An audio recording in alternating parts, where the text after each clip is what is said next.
justamente la falla renal aguda, ¿no? Es el primer tema del área de nefrología que vamos a tratar justamente en esta jornada de medicina interna, ¿no? Ya la próxima semana estaremos hablando acerca del síndrome nefrótico, ¿ya? Ahí tiene algunos datos sobre mi persona. Actualmente estoy en el cuarto año de medicina humana, octavo ciclo de la carrera, en la Universidad Privada San Juan Bautista. Tengo una página en Instagram y en Facebook, pueden ir a buscarla y darme su apoyo si así lo desean. Pueden encontrar como Dr. Kwon. Y también he editado el curso de embriología en la Academia Medic Paradise. Muy bien, entonces vamos a empezar. A ver. Bueno, si hablamos de la falla renal aguda, ¿no? Pues tenemos que prestarle mucha atención a la etiología, ¿no? En sí. Entonces, vamos a dividirlo en tres partes, ¿no? Tenemos, perdón un momentito. Tenemos la, las etiologías de causa prerrenal, tenemos las etiologías de causa intrarrenal, o también llamada de causa parenquimatosa, y tenemos las etiologías de causa, pues, postrenal, ¿no? Entonces, dentro de la causa prerrenal, va a incluir cualquier afección, pues, ¿no? Que me provoque una disminución de la perfusión renal, ¿no? Tal cual lo menciona aquí, una disminución de la perfusión renal, ¿no? Ahora, dentro de las causas de la disminución de la perfusión renal, nosotros tenemos, pues, como punto inicial, la hipovolemia, por ejemplo, ¿ya? Hipovolemia, ¿ya? Tenemos también la hipotensión, ¿ya? La hipotensión. Vamos a tener en la disminución del volumen circulante, ¿no? Es decir, una depresión del volumen sistémico, ¿ya? Vamos a tener también por una estenosis de la arteria renal, ¿no? Que me va a provocar justamente una disminución eh, de la llegada de volumen sanguíneo al riñón, ¿no? Y por ciertos fármacos que pueden afectar también la perfusión renal, ¿no? Entonces, en el caso de la hipovolemia, ¿no? Esto va a ser debido básicamente a hemorragias, vómitos, diarrea. eh, el paciente tal vez sufrió de quemaduras, ¿no? O está tomando diuréticos, ¿no? De forma mala, ¿no? Puede ser debido también a causas de deshidratación, ¿no? La etiología también te menciona por causas de hipercalcemia, por ejemplo, ¿no? Y en el caso de la hipotensión, más que todo por sepsis, ¿no? Por causas de shock cardiogénico. ¿Por qué? Porque va a haber una disminución del gasto cardíaco y en causas de shock anafiláctico, ¿no? En relación a la disminución del volumen circulante, acá sí tenemos varias etiologías, ¿no? Se subdivide a su vez en varios síndromes, ¿no? Tenemos el más importante que vendría a ser, pues, ¿no? La insuficiencia cardíaca congestiva, ¿no? Que, bueno, sería el síndrome cardiorrenal, ¿no? Luego tenemos el síndrome hepatorrenal en casos de cirrosis, por ejemplo, ¿no? ¿No? Cirrosis. ¿Ya? En insuficiencia hepática, ¿no? Pueden encontrarlo también, o bueno, se puede producir una falla renal aguda también en síndrome nefrótico, es importante, y es justamente la etiología que vamos a tratar la próxima semana, ¿ya? Y en causas de pancreatitis aguda, ¿no? En relación a los fármacos, pues, ¿no? Que pueden causarme una afección o una lesión prerrenal, ¿no? Más que todo se encuentran aquí las ciclosporinas, ¿no? Los AINES. ¿Por qué? Porque según la etiología, pues, ¿no? Los AINES me van a, me van a afectar a la arteriola eferente, ¿ya? A la arteriola eferente. ¿Ya? Me va a afectar el arterial referente, van a reducir la presión hidrostática, ¿no? Y va a disminuir la tasa de filtración glomerular, ¿no? Que es justamente un punto importante que vamos a tratar en la parte de diagnóstico, ¿ya? Luego, como segundo punto, dentro de los fármacos más importantes tenemos las IECAS, ¿ya? Las IECAS, ¿ya? Que vendría a ser los inhibidores de la ECA, ¿ya? Esto van a inhibir, pues, la vasoconstricción de estas arteriolas también, en este caso las eferentes, ¿no? Y de igual forma va a disminuir la presión hidrostática y por lo tanto va a disminuirme la tasa de filtración glomerular, ¿no? En caso de una etiología mm, intrarrenal, pues no, hay que tener en cuenta que una lesión prerrenal de forma prolongada, pues puede producirme una lesión intrarrenal por la disminución de la perfusión renal y causas, y por fisiopatología que vamos a tener más adelante, ¿no? Que finalmente puede causar una necrosis tubular aguda, ¿ya? Ahora, importante, en la causa prerrenal, ¿no? Nosotros ya sabemos que es aproximadamente el 60% de los casos, ¿no? Si hablamos un poquito de laboratorio, ¿no? O cómo es que va a venir el paciente, qué es lo que vamos a encontrar en el paciente, ¿no? En el caso de la osmolaridad urinaria, ¿ya? El paciente va a venir mayor a 500, ¿ya? Mayor a 500 miliosmoles por kilogramo, ¿ya? En otra literatura puedes encontrar mayor a 400, ¿ya? O incluso te mencionan mayor a 600, ¿ya? Pero como punto de corte tú tienes que agarrar mayor a 500 miliosmoles por kilogramo, ¿ya? En sodio urinario, ¿ya? Vas a encontrar que va a estar disminuido, menos de 20 mil equivalentes por litro, ¿ya? De igual forma, la excreción fraccionada de sodio, ¿no? Tú la vas a encontrar menor al 1%, ¿ya? Esto va a sugerir una lesión aguda prerrenal, ¿ya? O una falla aguda prerrenal. En la excreción fraccionada de urea, ¿no? De igual forma, vamos a encontrarlo como menor al 35%, ¿ya? Algunas literaturas mencionan menor al 40%, ¿ya? En relación al sedimento urinario, ¿no? En este punto, ¿no? Puede estar normal, ¿ya?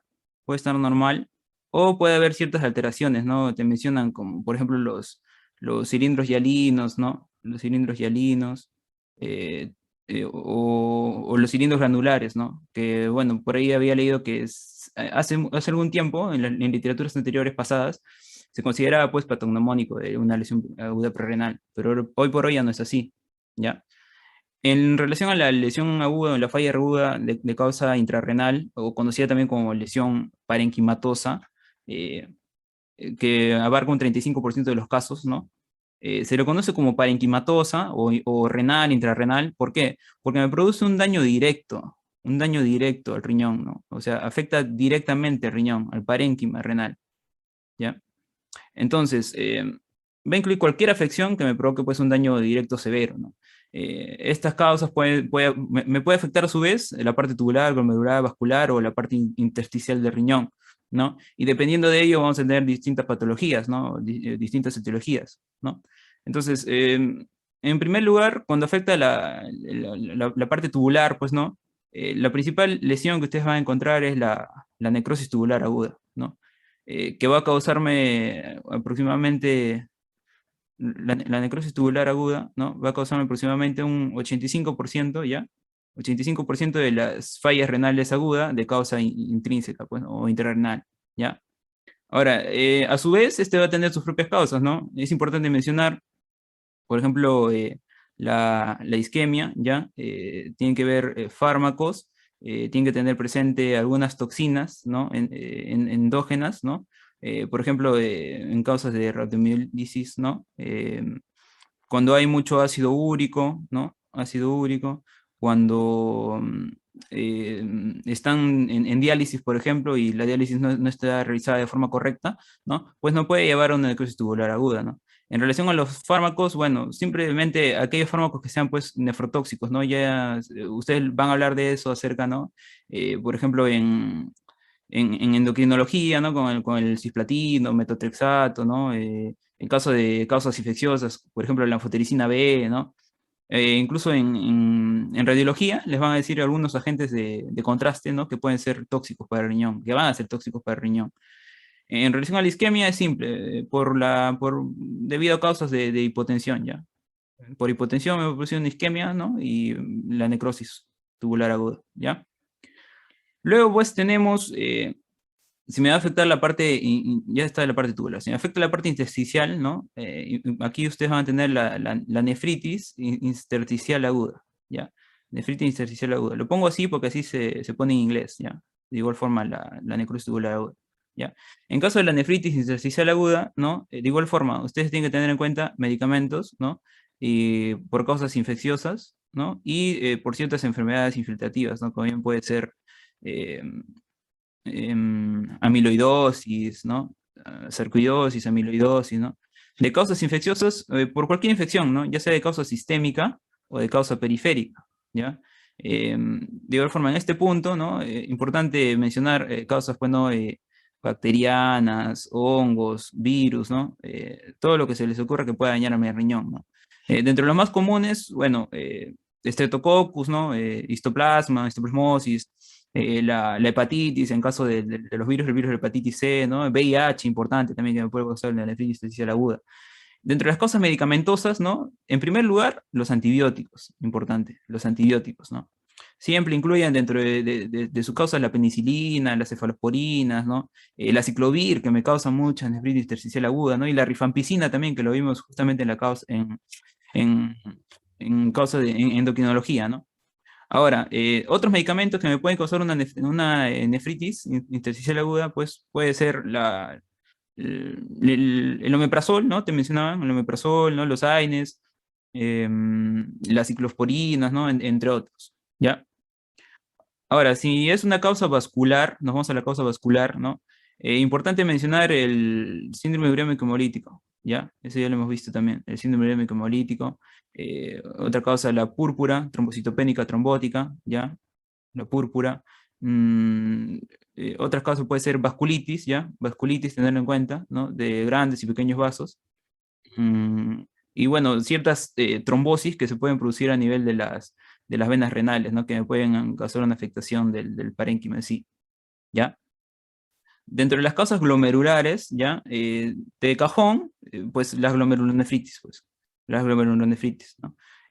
Principalmente la que es rápidamente progresiva, ¿ya? Rápidamente progresiva, a tenerlo en cuenta, ¿no? Otro punto a tratar, ¿no? Sería justamente lo mismo que vamos a encontrar en el laboratorio, ¿no?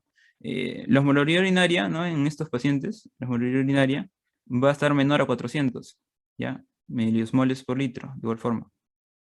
Perdón, por kilogramo, miliomoles por kilogramo, ¿ya? La fracción excretada de sodio, ¿no?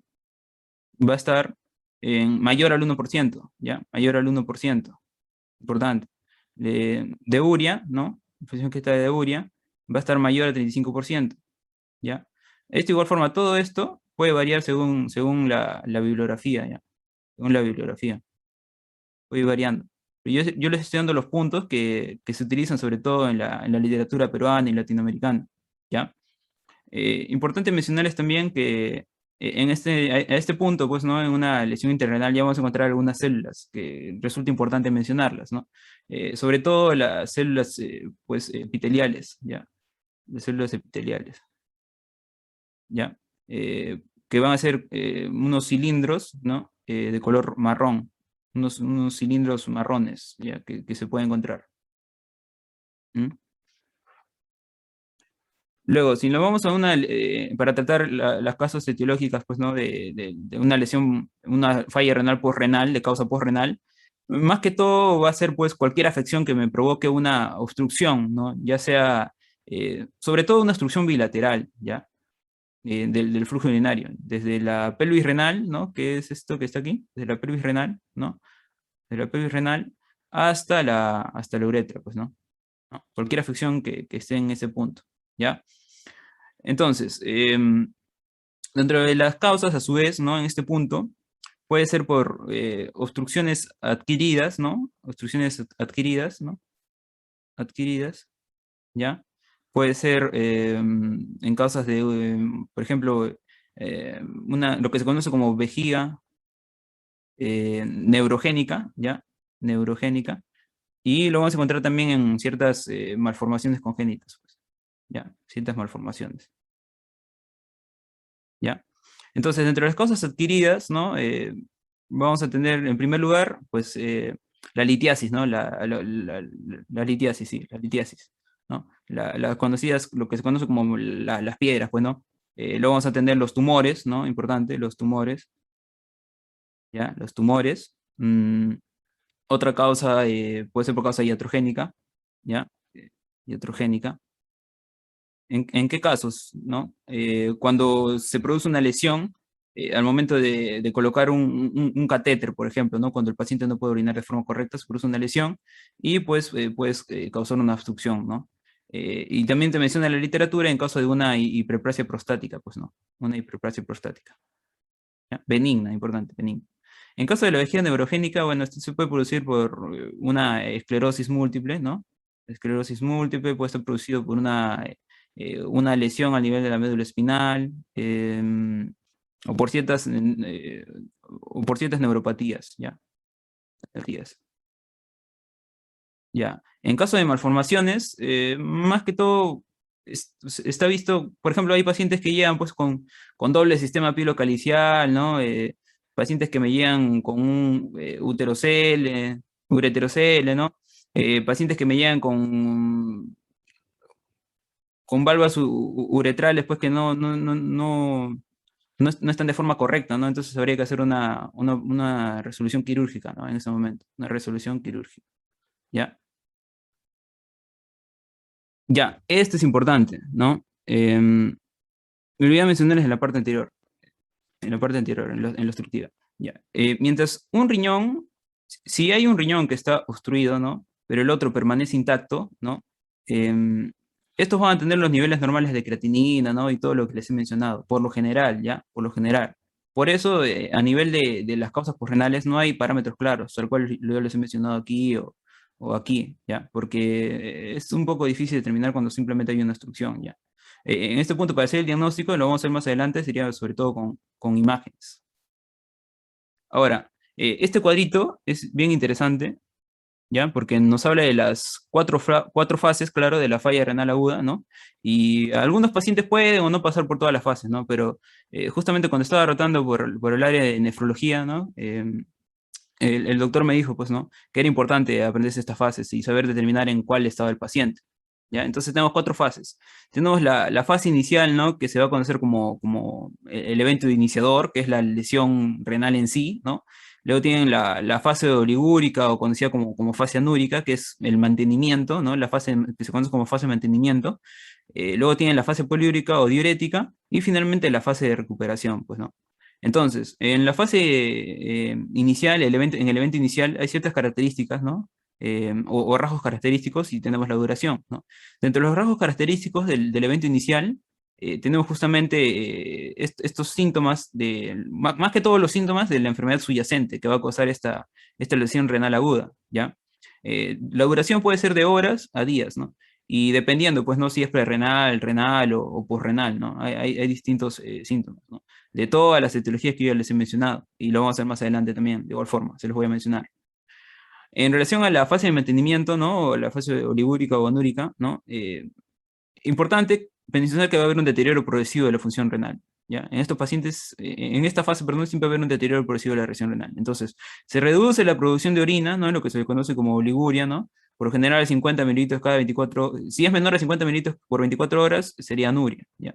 De igual forma, incrementa la retención de urea y creatinina, ¿no? Lo que se conoce como azotemia, ¿ya? Y pueden existir ciertas complicaciones, como es la retención de líquido, ¿no? Que finalmente un poco son edema pulmonar, los casos de hipercalemia, acidosis metabólica, uremia, letargia, asterisis, ¿no? Por toda esta afectación metabólica, ¿no? Que va a existir, ¿no? Y electrolítica también, por la retención de líquido, ¿no? Entonces la duración en este punto es de 1 a 3 semanas, ¿ya?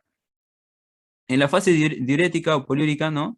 Encontramos pues justamente cómo la filtración glomerular vuelve a la normalidad, por así decirlo, lo que va a aumentar justamente la producción de orina, ¿no? Eh, lo que se conoce justamente como poliuria, ¿no? Y pues la resolución tubular va a permanecer alterada, ¿no? Aunque puede resolverse también. En este punto, complicaciones, por lo general, pérdida de electrolitos, ¿no? Y pérdida de agua, ¿no? Lo que va a causar al paciente que es deshidratación, hiponatremia e hipocalemia, ¿no? Siempre hay que revisar estos parámetros, importante. Siempre revisar estos parámetros, ¿ya? La duración es mayor a 2 semanas, ¿no? De 2 semanas por lo general, ¿ya? Luego, en la fase de recuperación, la función renal y la producción, pues, de orina, por lo general se normaliza, ¿no? Y esta fase, pues, puede durar desde meses hasta años, ¿no? Entonces, a partir de este punto de la revisión renal aguda, ¿no? Puede evolucionar, pues, ¿no? A una falla renal crónica, ¿ya? A una falla renal crónica, ¿ya? Una falla renal crónica, ¿ya? Que lo vamos a hacer más adelante, que está justamente en los criterios de clasificación que vamos a hacer más adelante. Importante mencionarles también que en relación a la fisiopatología y todo ello, ¿no? Por lo general, hay que dividirlo, ¿no? En causas prerenales, renales y posrenales, ¿no? En la causa prerenal, por lo general, yo ya les he dicho, ¿no? Es por una disminución del suministro de sangre a los riñones, ¿no? Puede ser por hipovolemia, hipotensión o vasoconstricción renal, ¿no? En relación a la causa, a la fisiopatología, pero de daño intrínseco, ¿no? Es básicamente por un daño directo, ¿no? Al componente vascular, tubular, glomerular, ¿no? O intersticial, yo ya les he mencionado. Y en la fisiopatología en relación a las causas posrenales, ¿no? Simplemente por la obstrucción, ¿no? Del flujo de salud urinaria. Ya, esta es una clasificación, es la clasificación, ¿no? Para la falla renal aguda, que es más usada actualmente, ¿ya? Entonces tenemos diversos estadios, ¿no? Diversos escenarios, ¿ya? Em, Tenemos estadio 1, ¿no? Estadio 2 y estadio 3, ¿ya? Eh, Aquí tenemos la creatinina sérica, ¿no? Y en este otro punto la salida de orina, pues, ¿no? Entonces el estadio 1, ¿no? Nos menciona un incremento o un aumento de 0,3 miligramos em, por decilitro en 48 horas, ¿ya? Importante, en 48 horas, o un aumento de 1,5 o 1,9 veces el valor inicial, ¿ya? En 7 días de la creatinina, de la medición de creatinina, ¿ya? En relación a la salida de orina, si es menor a 0,5 mililitros por kilogramo por hora, dentro de 6 a 12 horas, ¿ya? El estadio 2, si hay un incremento de 2 a 2,9 veces el valor inicial de la creatinina, y en cuanto a la salida de orina, menor a 0,5 mililitros por kilogramo por hora, mayor a 12 horas, durante más de 12 horas, ¿ya? En el estadio 3 tenemos un aumento, ¿no? De 3 veces o más el valor inicial, o un incremento de mayor a 4 miligramos por decilitro, ya de la creatinina en 24 horas, ¿ya? O después de iniciar la terapia de reemplazo renal, si notamos una disminución de la tasa de filtración glomerular, pues, ¿no? En los pacientes. En relación a la excreción de orina, ¿no? Nos habla de menos de 0,3 mililitros por kilogramo por hora, ¿no? Mayor a 24 horas, por más de 24 horas o por 24 horas, ¿no? O anuria por más de 12 horas, ¿ya? Es lo que te menciono. Entonces es fácil determinar en qué estadio se encuentra nuestro paciente, ¿no? Lo principal, por la determinación, perdón, de la creatinina, ¿ya? Y en segundo lugar, por la salida de orina, pues, ¿no? Para ver cómo está esa filtración glomerular. Ya, aquí tenemos la clasificación, ¿no? Las dos clasificaciones, mejor dicho, más usadas, ¿no?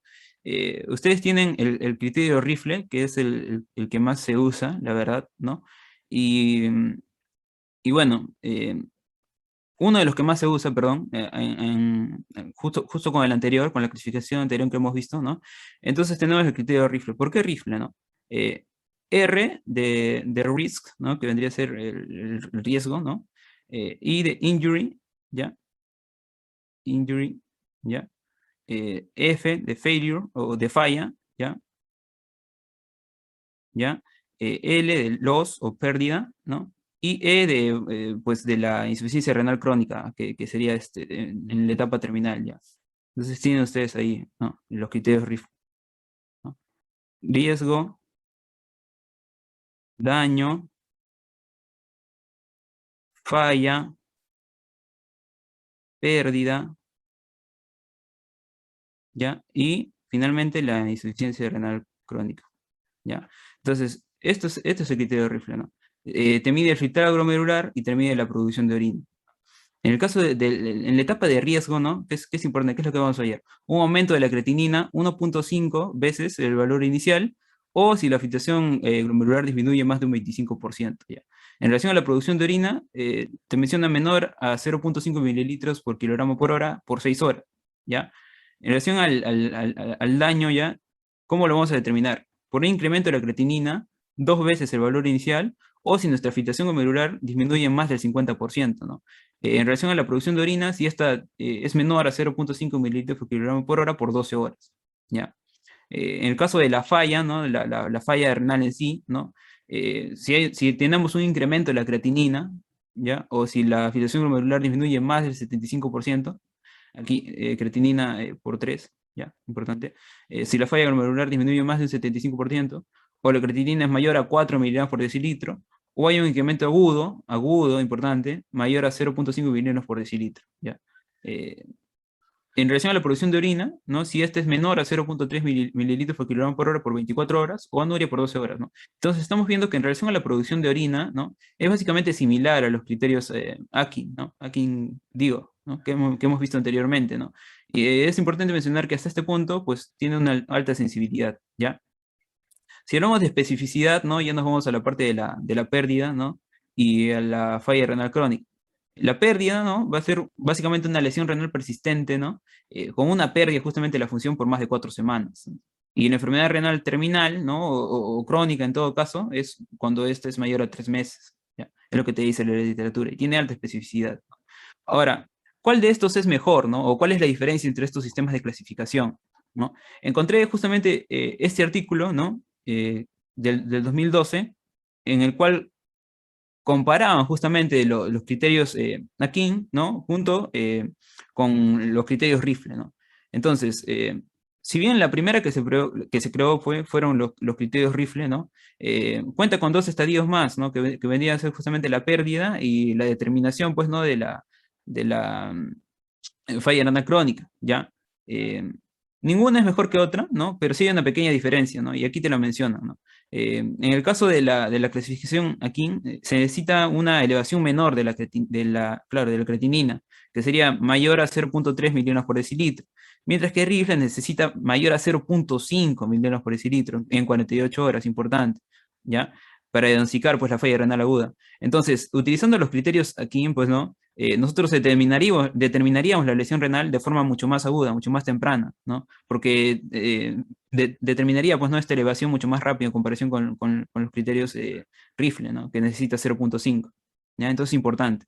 ¿Cuál usar en emergencia, en el consultorio, ¿no? Usar primeramente el Akin, pues, ¿no? Porque me determina la lesión renal aguda de forma mucho más rápida. Ya llegamos a la parte divertida, ¿no? Que vendría a ser justamente la parte de diagnóstico, ¿ya? Importante mencionarles, ¿no?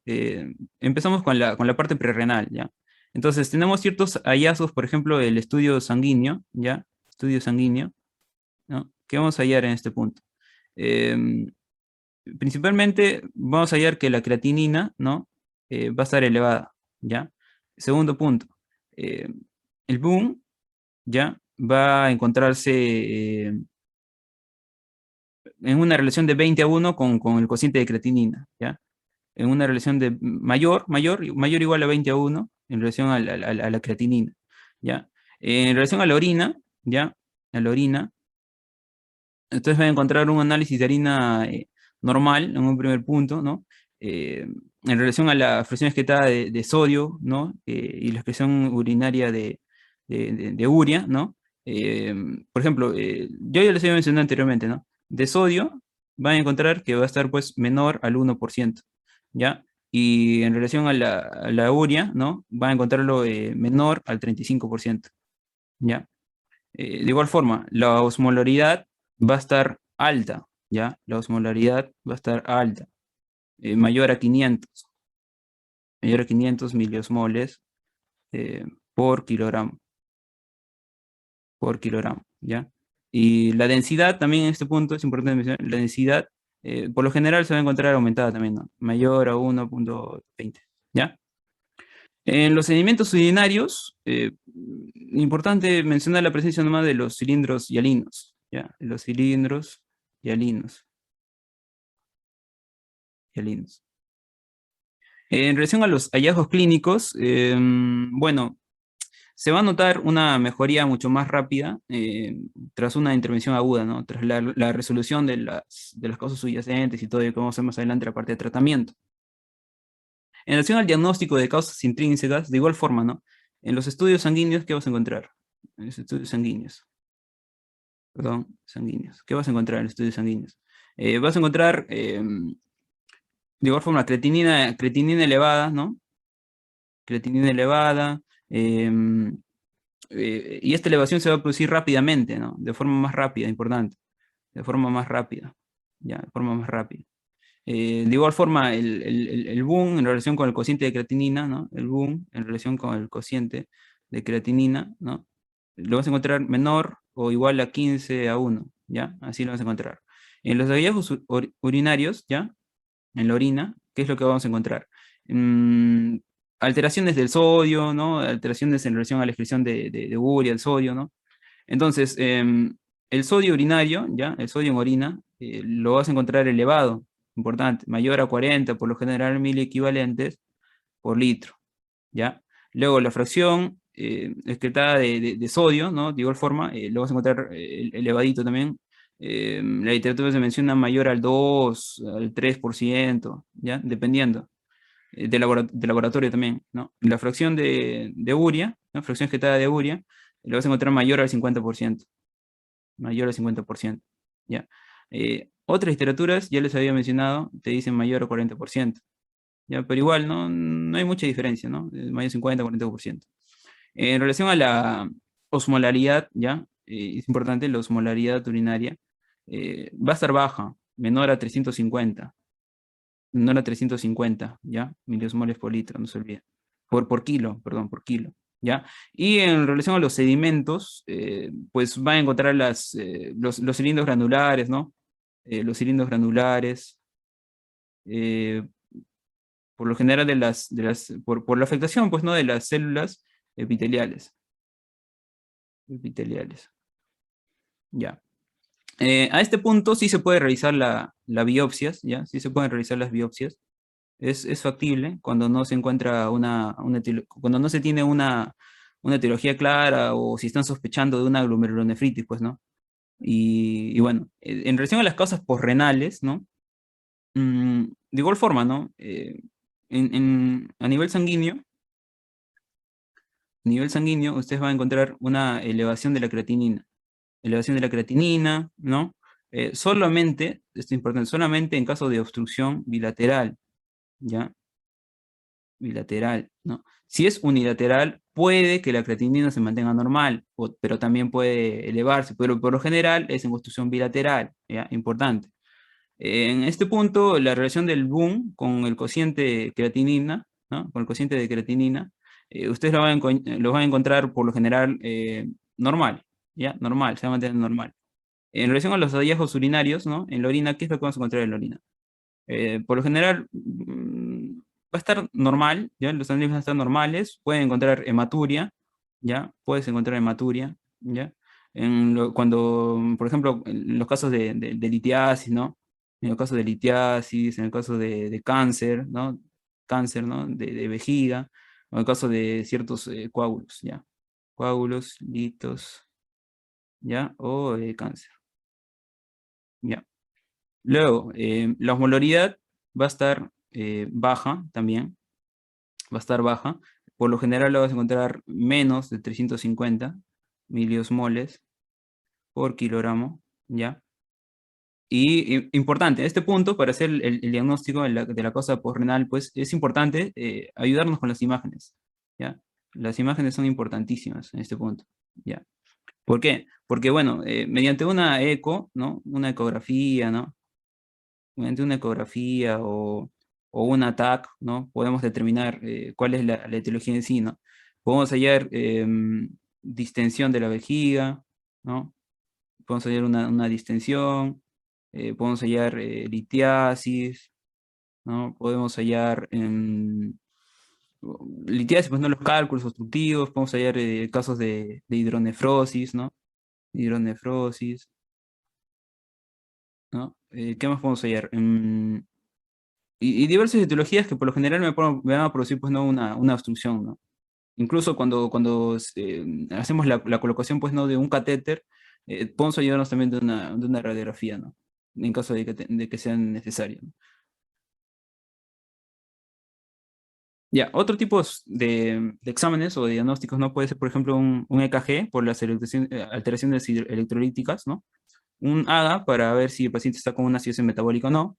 La biopsia, que ya les he mencionado, solo en caso de incertidumbre para el diagnóstico o en sospecha de alguna patología específica, en este caso es las glomerulonefritis, ¿ya? Glomerulonefritis, ¿ya? Importante, ¿ya? Esta es una comparación de los diversos, de lo que vamos a hallar en los diferentes tipos de lesiones renales, ¿no? Ya justamente les he mencionado en la parte anterior, ¿no? Cuál va a ser la diuresis, la osmolaridad, ¿no? De cada una de las lesiones, ¿no? Ya sea prerrenal, parenquimatosa, conocida también como interrenal, o posrenal, conocida como obstructiva, ¿ya? Este es un resumen básicamente de todo lo que hemos hablado, ¿no? Entonces tenemos la diuresis diaria en la prerrenal menor a 400, en la parenquimatosa va a ser variable, ¿no? La osmolaridad en la prerrenal va a ser mayor a 500, la parenquimatosa menor a 400, ¿no? En el caso de la posrenal, por lo general se mantiene menos de 350. La densidad urinaria, ¿no? Yo les había mencionado en prerenal, por ejemplo, mayor a 1,20, ¿no? Acá te mencionan un 23, ¿no? Va a ir variando, ¿no? En relación a la bibliografía, es justamente lo que yo les estaba mencionando, ¿no? Y es importante determinar, pues, ¿no? Cuál va a ser la concentración de sodio en orina, ¿no? En el caso de la prerenal, menor a 20, en la parenquimatosa mayor a 40, ¿no? Y los sedimentos, ¿no? En la prerrenal, por lo general, no hay alteraciones, ¿no? O hay cilindros hialinos, ¿no? Y en la parenquimatosa sí vas a encontrar tus células epiteliales, ¿no? Cilindros pigmentados, ¿no? Por lo general de color marrón por los compuestos de las células epiteliales, pues, ¿no? Que sufren daño a nivel parenquimal, ¿no? Y los sedimentos de orina en la posrenal, pues, por lo general están ausentes, ¿no? Y toda la relación Boone, la expresión fraccional de sodio, ¿no? Va a ir variando, varía muchísimo. Ahora, importante, ¿no? Aquí, para diferenciar entre la prrenal y la parenquimatosa, ¿no? Eh, en muchos casos la corrección de la perfusión renal conduce a la normalización de la función, pero los marcadores pueden ser útiles en el diagnóstico diferencial, ¿no? Y justamente yo encontré un artículo que a mi parecer es bien interesante y pues ahora está dando la talla a todos estos biomarcadores, ¿no? Para hacer un diagnóstico sumamente rápido de la lesión renal, pues, ¿no? Con la cual puede llegar el paciente o los pacientes, ¿no? En su defecto. Entonces, hay que aprendernos este cuadrito porque ya vamos a utilizarlo más conforme vaya avanzando la práctica clínica y todo eso, ¿no? Nos habla básicamente los nuevos biomarcadores, ¿no? Que van a pesquisar de forma precoz las alteraciones de la función renal, ¿no? Tenemos, por ejemplo, la N-acetilglusamina, la glutatoterferasa, ciertas proteínas, ¿no?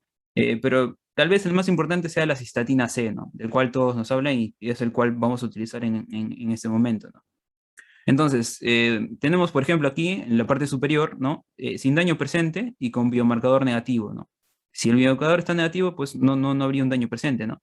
De igual forma, si la creatinina está normal y la cistatina sí está normal, no va a haber alteración funcional tampoco. Entonces, es un paciente que está sin alteración funcional ni daño renal, correcto. El otro punto, ¿no? No tenemos alteración funcional, la creatinina está normal y las cistatinas están normal, correcto, sin alteración funcional, pero hay un daño renal. ¿Por qué? Porque mi biomarcador está positivo, ¿no? Entonces quiere decir que hay un daño presente. Esta sería una lesión, una falla renal aguda subclínica, ¿ya?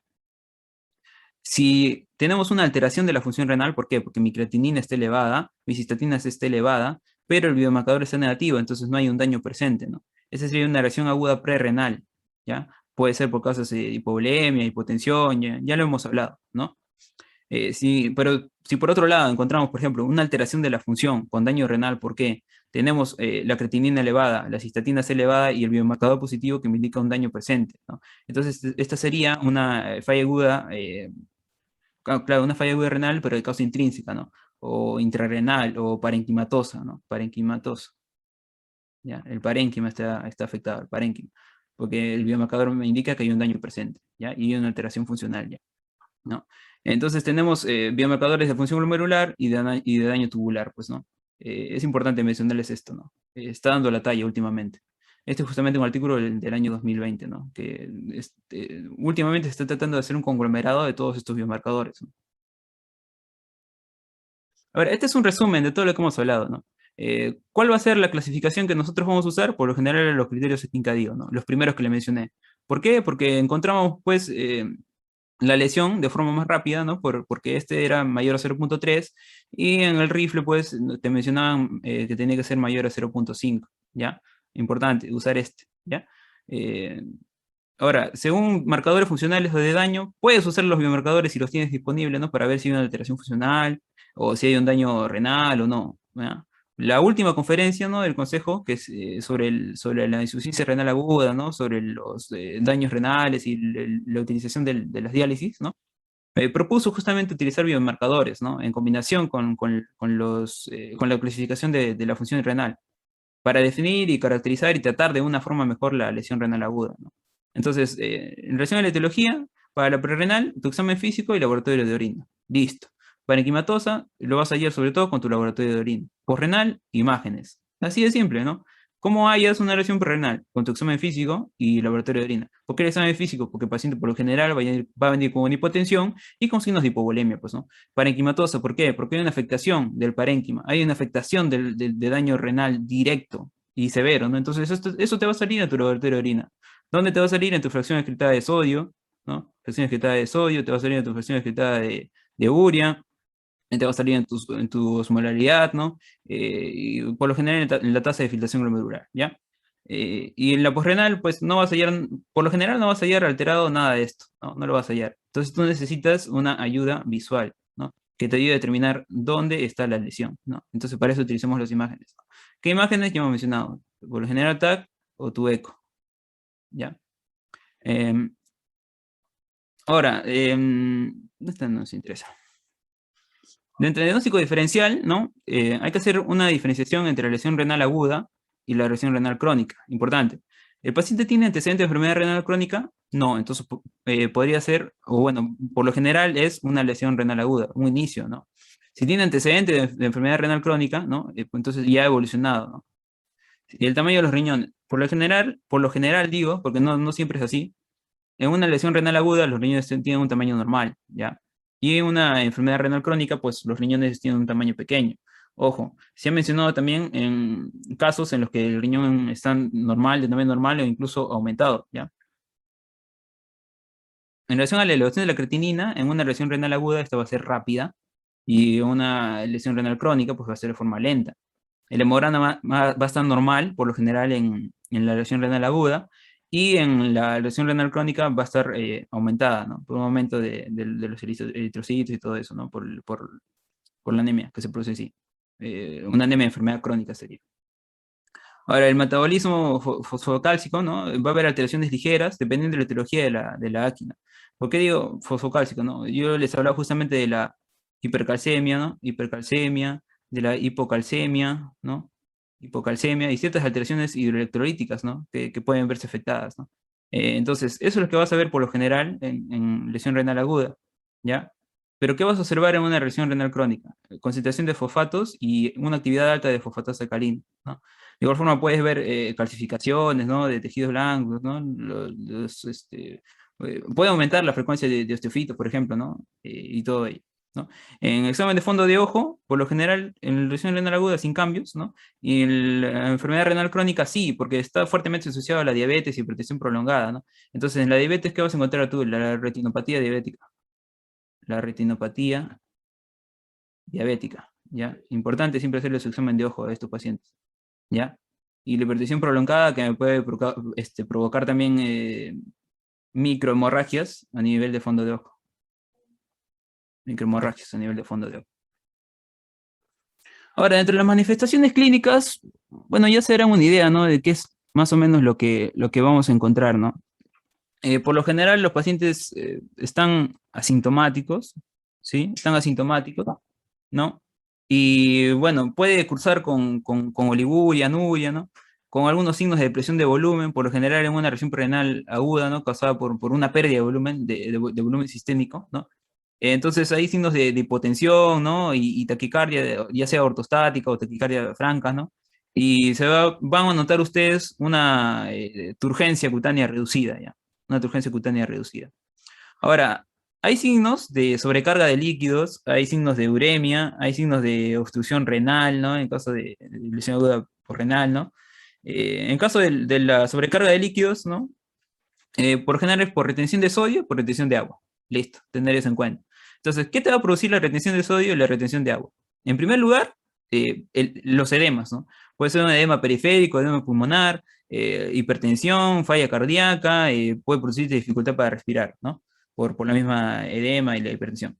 Ahora, en los signos de uremia, por general el paciente puede tener náuseas, asterisis, esto es importante, asterisis, ¿no? Encefalopatías, puede cursar con encefalopatías, pericarditis un poquito más raro y difusión plaquetaria también un poquito más raro. Los signos, perdón, de obstrucción renal, en caso de lesión aguda posrenal, ¿no? Vas a encontrar con la ayuda de las imágenes, obviamente, una distensión de la vejiga, una vejiga distendida, ¿no? Un vaciado incompleto, ¿no? y dolor, ¿no? Ya sea sobre la vejiga o flanco, cuando tú haces el examen físico también, ¿no? En estos casos, ¿no? Cuando la vejiga pues está distendida, ¿no? Si hay una obstrucción a nivel lateral, eh, puedes colocar un catéter, ¿no? Vía intraabdominal, ¿no? Vía abdominal, ¿no? Y pues puedes ayudar al paciente, ¿no? Es un poco raro. Ahora, en casos graves, el paciente puede tener convulsiones o incluso puede llegar al coma por las alteraciones electrolíticas, ¿no? En el caso de la natremia, ¿no? Y todo, y lo que ya hemos comentado anteriormente. De igual forma, antes de llegar a estos casos graves, el paciente puede cursar con fatiga, confusión y letargia, ¿no? Puede venir confundido, ¿no? Importante evaluar la escala de Glasgow, ¿no? También en estos pacientes, ¿no? Y todas las personas afectadas, ¿no? Los pacientes tienen un mayor riesgo de infección secundaria en todas las fases, ¿no? Y ese va a ser justamente el motivo más común de muerte en estos pacientes, las infecciones secundarias. Ya, llegamos a la parte que me gusta realmente. Entonces, en tratamiento tenemos ciertas medidas generales, ¿no? Es importante que ustedes, en primer lugar, identifiquen y traten la causa subyacente, ¿ya? Siempre deben identificar y tratar la causa subyacente, siempre, ¿ya? Entonces, dependiendo, ¿no? Si es prerrenal, eh, si es renal o si es posrenal, ¿no? Si es prerrenal, corregir, pues, ¿no? Deben corregir los diversos factores hemodinámicos, ¿no? Y si hay una depresión de volumen, corregir la hipovolemia, ¿no? Corregir la hipovolemia. Corregir la hipovolemia según si es necesario, ¿no? En caso de renal, pues, por lo general, hagan una prueba, ¿no? Identifiquen y traten las causas subyacentes, ¿no? En este caso, yo les podría decir que hagan intervenciones, ¿no? Intervenciones, pero de forma específica. Específica. Intervenciones específicas, ¿no? Porque yo les puedo decir una cosa, ¿no? Pero hay un montón de causas que me pueden afectar de forma directa el riñón. Entonces, ustedes la deben identificar, ¿no? Deben hacer un consenso, ¿no? Con otros médicos, ¿no? Y determinar cuál va a ser el tratamiento, ¿no? Estrella, por así decirlo, ¿ya? Ya. Ahora, en casos posrenales, es simple, aliviar la obstrucción. Ustedes alivian la obstrucción y el paciente va a mejorar. Aliviar la obstrucción, ¿ya? De igual forma, pueden considerar, ¿no? Las indicaciones de diálisis, si es necesario, solo si es necesario, ¿no? Y darle cuidados de apoyo, ¿no? Apoyo. ¿A qué me refiero con apoyo? Por ejemplo, quitarle las sustancias nefrotóxicas, ¿no? Eliminar sustancias, ¿no? Sustancias nefrotóxicas. En este caso puede ser, pues, ¿no? Los AINE. Pueden eliminar, por ejemplo, el medicamento de contraste, ¿no? Medicamento de contraste y todo ello. Ahora, si no las eliminan, pueden ajustar esas dosis también, ¿ya? Las ajustan y ya el paciente puede mejorar o no, ¿no? Según sea necesario, ¿no? Esto depende también. Depende de las necesidades del paciente, ¿ya? Y siempre hay que controlar, pues, ¿no? El estado de volumen, ¿no? Siempre hay que revisar la volemia, ¿no? Un ojo a la volemia, siempre, ¿ya? Y manejar todas las complicaciones, pues, ¿no? Las alteraciones electrolíticas, acidosis y todo ello, ¿no? De igual forma, acá un ojito también a las complicaciones.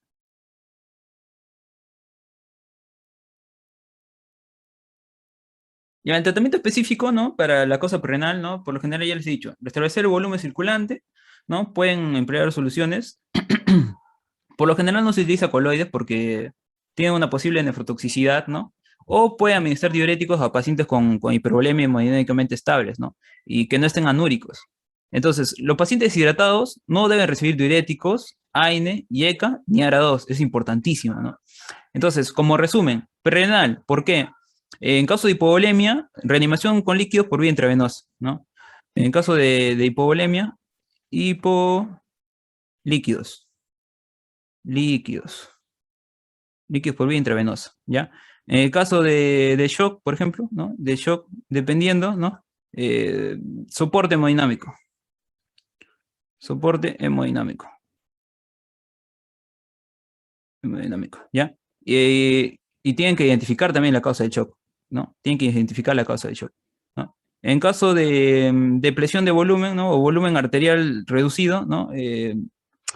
Dependiendo, ¿no? Si es un síndrome cardiorrenal, si es un síndrome hepatorrenal, por lo general lo derivan, ¿no? A un especialista, ¿no? Lo derivan a cardiología, lo derivan a hepatología, ¿no? Lo derivan al especialista necesario, ¿no? Dependiendo del síndrome, ¿no? Si es cardiorrenal, hepatorrenal y todo ello, ¿no? Pero por lo general pueden haber ciertas estrategias de manejo, ¿no? Si es cardiorrenal, por lo general pueden darle, pues, diuréticos, ¿no? Diuréticos, ¿no? Si es hepatorrenal, pueden darle albúmina, ¿no? Albúmina, pueden darle albúmina si es necesaria, albúmina. Y ya si no pueden resolverlo hasta este punto, ¿no? De forma general, ya me lo derivan, ¿ya? En caso de medicamentos que afecten, ¿no? Simplemente es simple. Si es por medicamentos, si es por medicamentos, ¿qué hacemos? Los eliminamos, ¿no? Eliminamos los medicamentos, ¿no?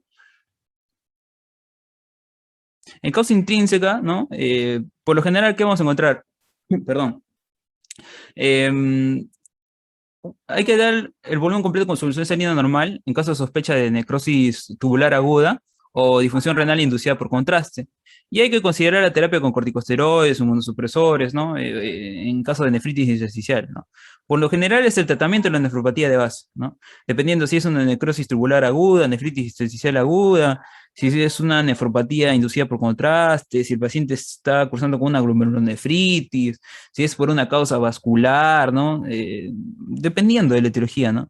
Pero por lo general, si es por una necrosis tubular aguda, pues interrumpe los posibles toxinas nefrotóxicas. Si es por una nefritis intersticial aguda, de igual forma, ¿no? Inhiben estas posibles nefrotoxinas y tratan de forma específica, ¿no? La etiología subyacente.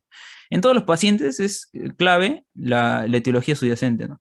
Porque en todas las dispositivas, por ejemplo, el tratamiento les he puesto esto, ¿no? Cuanto ustedes más prolongan, o cuanto más prolongada sea la causa subyacente, mayor va a ser la probabilidad de que esta lesión renal aguda progrese a una insuficiencia renal crónica. ¿Por qué?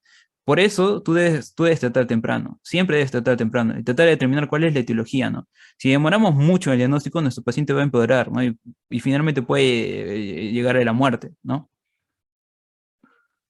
En caso de causas renales, ¿no? Es simple, eliminas las obstrucciones del flujo de salida, ¿no? Por lo general con un catéter, ¿no? O un catéter vesical permanente, o le haces una nefrostomía o le colocas un stent, ¿no? Si la estenosis es bien pronunciada, ¿no? Entonces, durante la fase de poliuria, ¿no? Que aparece justamente tras resolver esta obstrucción, es importante restituirle el agua y los electrolitos, ¿no? Siempre hay que hidratar al paciente, ¿no? Y bueno. También puede ser un tratamiento renal sustitutivo, ¿no? Dependiendo de las indicaciones. Hay ciertas indicaciones clínicas y bioquímicas.